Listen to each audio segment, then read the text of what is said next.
Coming up on 12 News at 11, the 50th Annual Lumberjack Festival was held earlier today. Find out how community members spent their day shouting timber and enjoying the festivities.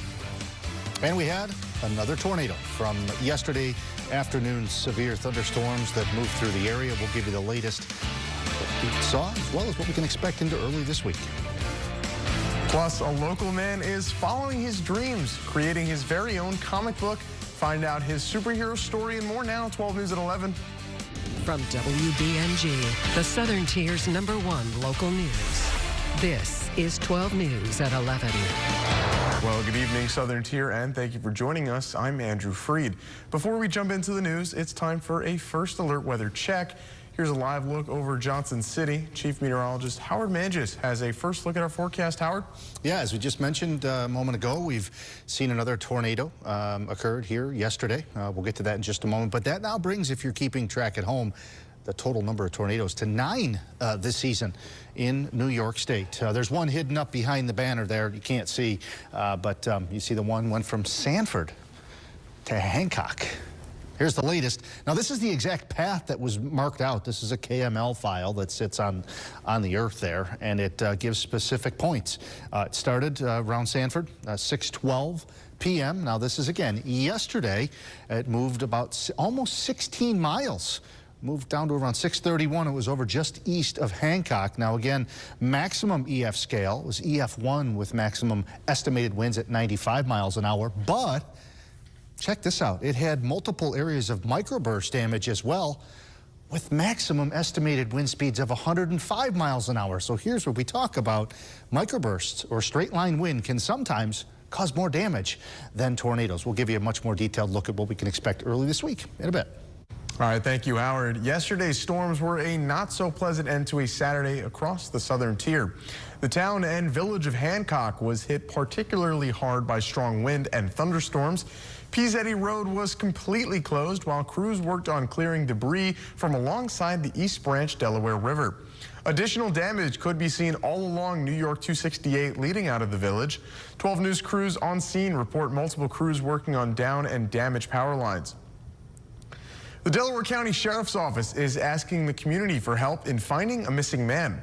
A white male in his 70s named Frank was last seen near State Highway 268 and Caryville Road in the town of Hancock.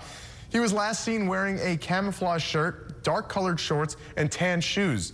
If you see or locate Frank, contact the Delaware County 911 Center at 607-832-6900. Yesterday, our region was under a severe thunderstorm watch, and the city of Norwich suffered some damages. On Rexford Street, a car was crushed by a tree. Not only that, but several branches were ripped off of trees and roots completely uprooted. Then on Route 12 by UHS Shenango Memorial Hospital, a part of a tree fell off and hit the roof of a house. Other people worked on cutting up the fallen trees as well.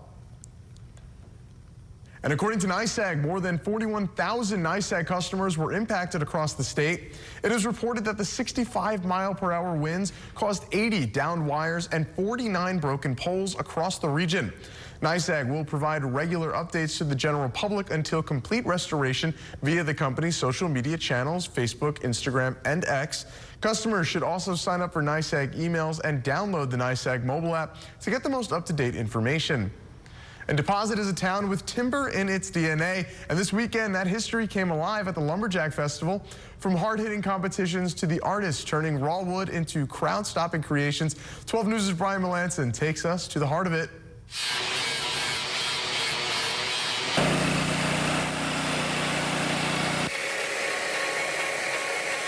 Sound of chainsaws and the smell of fresh-cut pine. The Deposit Lumberjack Festival, turning the village into a weekend-long celebration of craft and competition.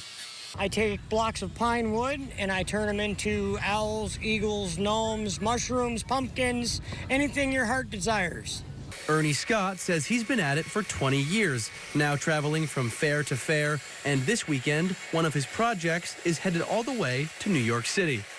I'm working on a gnome fireman request that's actually going to New York City. It's a gift for a lady's son-in-law. So I guess her daughter's a nurse, and they have a nurse gnome already, but they need a fireman gnome. So This is where I come in. And in a festival built around timber and lumberjacking, Scott says it's about more than the finished product. It's about keeping small town traditions going. It's nice supporting the small communities and the small fairs and keeping these things alive for generations to come. That history runs deep in Deposit, where the timber industry helped shape the town's identity. Deposit is rich in the timber industry. And the history here is just huge. It's what this town is founded on, and it's what this festival is all about. Pandel's company still works with timber from this area, and he says the festival's competitions show just how much skill it takes. My favorite was watching the competitions yesterday, watching the guys with chainsaws, and these are unique individuals. And sometimes those, quote, competition skills turn into something a community needs in real time. And last night's storm on the way out, we had to get back to 17.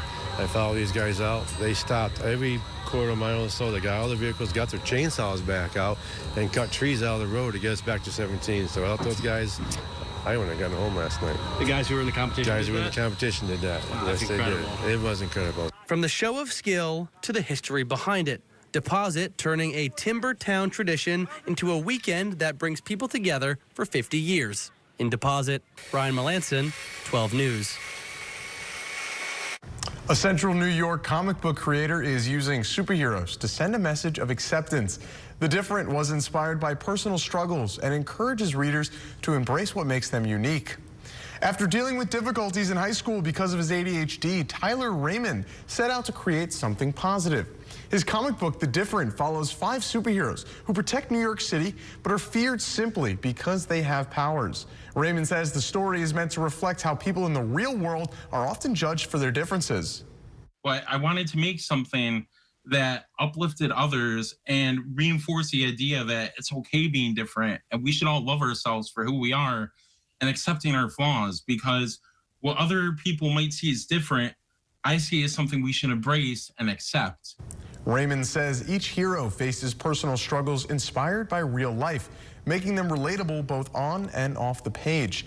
After spending a decade developing the story, he hopes readers walk away with more than an action-packed adventure. It's okay being different. Love yourself, accept your flaws, and that you don't know what somebody else is going through. Raymond says the first issue is complete with several more already in development as he continues building a story centered on acceptance, representation, and finding strength in what makes us different. For more information on how to support, check out our website, WBNG.com. And still ahead here on 12 News at 11, Russia continues its strikes on Ukraine. Find out how Ukraine is recovering after the most recent attack. But before we go to break, here's a live look at downtown Binghamton from the top of the Security Mutual Life building. Chief Meteorologist Howard Mangist has the latest forecast after the break here at 11.